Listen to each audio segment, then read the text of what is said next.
Welcome back to my channel. Today we will discuss Unit 3 Research and Scientific Methods. Our first topic is advantages of educational psychology. The definition of educational psychology is educational psychology is the study of how students learn and how teachers can teach more effectively. Advantages are importance. Number one, helps teacher understand learners. Teachers learn how students think, feel, behave, and learn. Number two, improves teaching methods. It helps teachers choose the best teaching strategy for different situations. Number three, make learning easier and faster. When teachers understand students' needs, learning becomes smoother. Number four, helps solve classroom problems. For example, aggression, shyness, low motivation, and learning difficulties. 5. Helps in classroom management. It gives strategies for maintaining discipline and creating a positive environment. 6. Understands individual differences.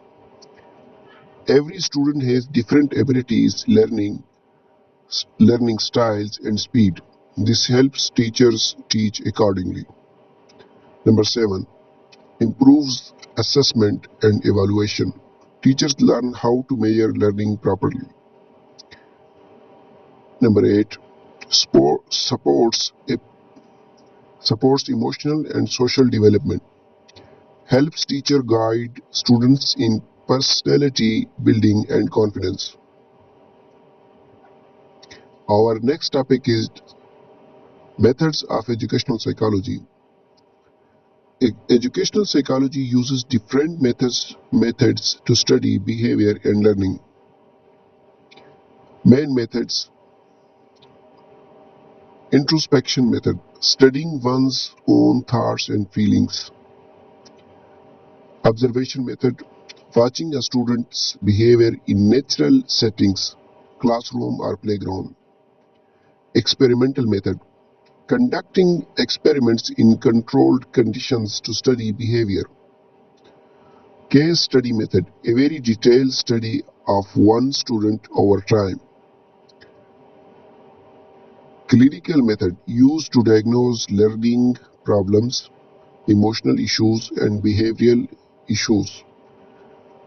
Developmental method, studying how behavior changes as a child grows. Introspection and reflective practice. Introspection, looking inside your own mind, studying your own thoughts, emotions, motivations, and action. Example, a teacher thinks, why did I get angry in class today? What caused it? Reflective practice. A teacher reviews their teaching methods, decisions, and classroom behavior to improve in future.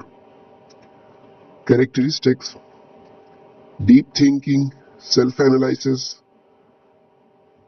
continuous improvement, honest reflection. Examples: writing a diary after class, evaluating what went wrong in today's lesson, asking yourself, how can I teach this better next time? Next method is observation method, a method where the teacher or psychologist watches students' behavior carefully without interfering. Types: 1. Natural observation, watching the students in a natural environment, classroom or playground. Number 2. Controlled observation, observation in a structured environment, lab or research room.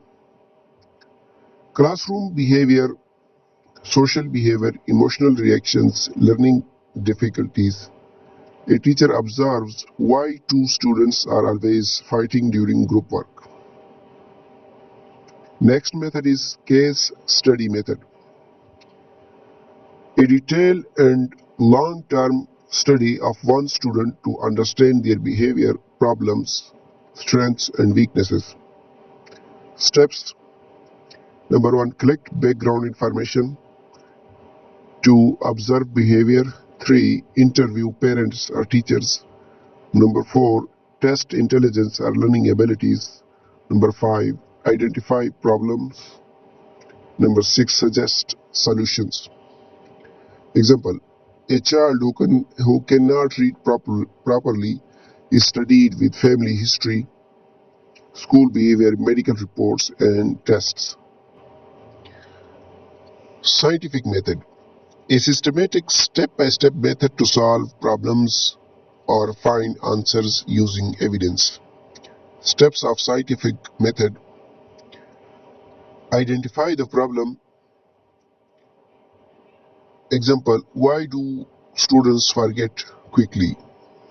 Form a hypothesis, a possible answer. Example: students forget because they do not revise. Number 3, collect data, tests, surveys, observation, experiments. Group A revises, Group B does not. Number 5, analyze results, compare both groups. Number 6, conclusion, revision improves memory. Number 7, report findings, share result with others. Application of scientific method in classroom. Teacher uses scientific method to: number 1, solve learning problems. Number 2, improve watching. Number 2, improve teaching strategies. Number 3, measure student performance. 4, understand behavioral issues. Number 5, test new teaching tools. Next topic is reflective practices. Personal manifesto, eulogy, bucket list. Reflective practices: activities that helps students think about their own life, goals, values, and futures. Personal manifesto: a written statement of what a person believes in, what values they follow, and what goals they want. Example: I will always respect others, work hard, and stay honest. Eulogy activity: students imagine what people will say about them after they die. This helps them understand the kind of person they want to become. It helps in self-awareness, character building, life goals. Number 3, bucket list, a list of things students want to do before they die. Example: bucket list: travel to Turkey, learn a new language, become a teacher, help poor children. These practices improve self-reflection, motivation, emotional maturity, and future planning. I hope you have liked this video. Please subscribe to my channel and share the video with your friends.